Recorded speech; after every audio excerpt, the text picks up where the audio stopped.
అదైతే బాగుంటుందండి.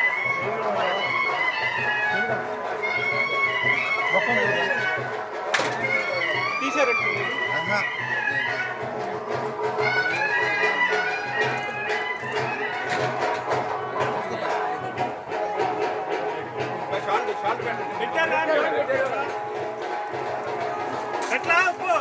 పెట్టాడు అట్లా వెనకపోయి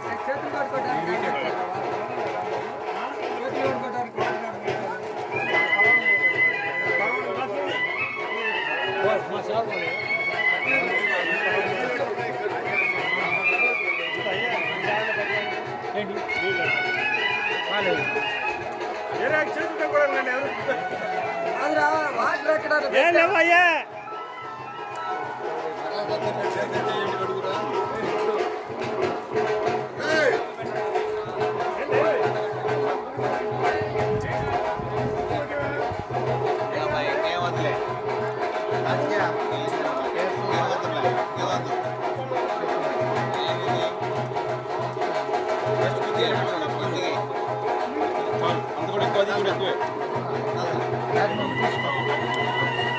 పెట్టింది కూడా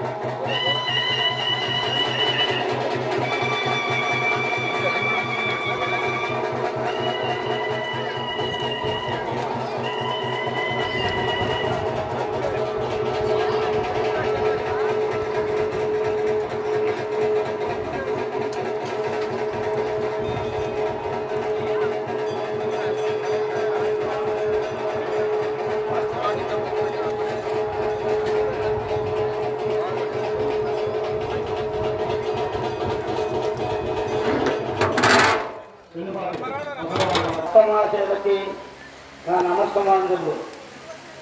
ఈ సంవత్సరం ఈ ఇష్టవాచనామ సంవత్సరం చాలా గొప్ప, చాలా మంచిది. అన్ని రాజుల వారికి కూడా అన్ని పంటలకి ధరలు అన్నీ చాలా సుభిక్షంగా బాగుంది. ఈ సంవత్సరంలో మీ అందరూ ఈ కళ్యాణ మహోత్సవంలో పాల్గొన్నందుకు మీ అందరికీ మరీ కృతజ్ఞతలు తెలుపుకుంటూ, ముఖ్యంగా ఇక్కడ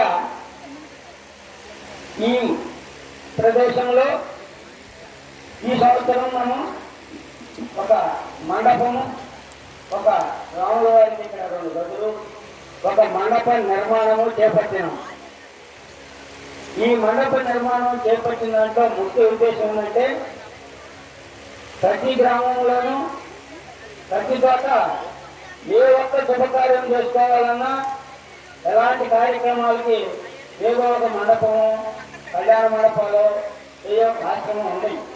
కానీ మన గ్రామంలో ఎలాంటిది కూడా లేదు.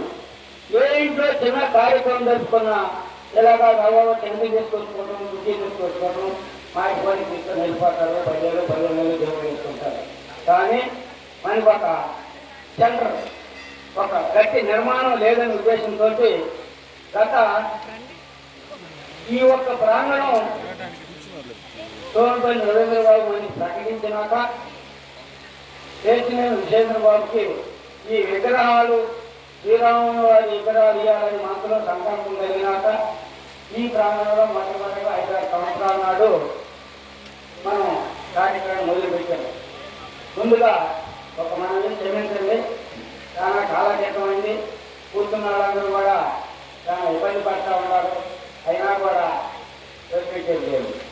ఎందుకంటే 8 గంటలకల్లా కార్యక్రమం మొదలు పెడదామనుకుంటే 10 గంటలకి ఆలయ ప్రాంగణంలోకి వచ్చారు. 10:30కి ఇక్కడికి వచ్చాము. ఇప్పుడు అయింది 12 గంటల 5 నిమిషాలు, 2 గంటలే. కానీ ఇంకొక గంటైనా కంపల్సరీ చెప్పిన దాంట్లో మనం ఏకీభవించి ఖచ్చితంగా కూర్చోవలసింది. మధ్యగా మంచిగా ఓకే.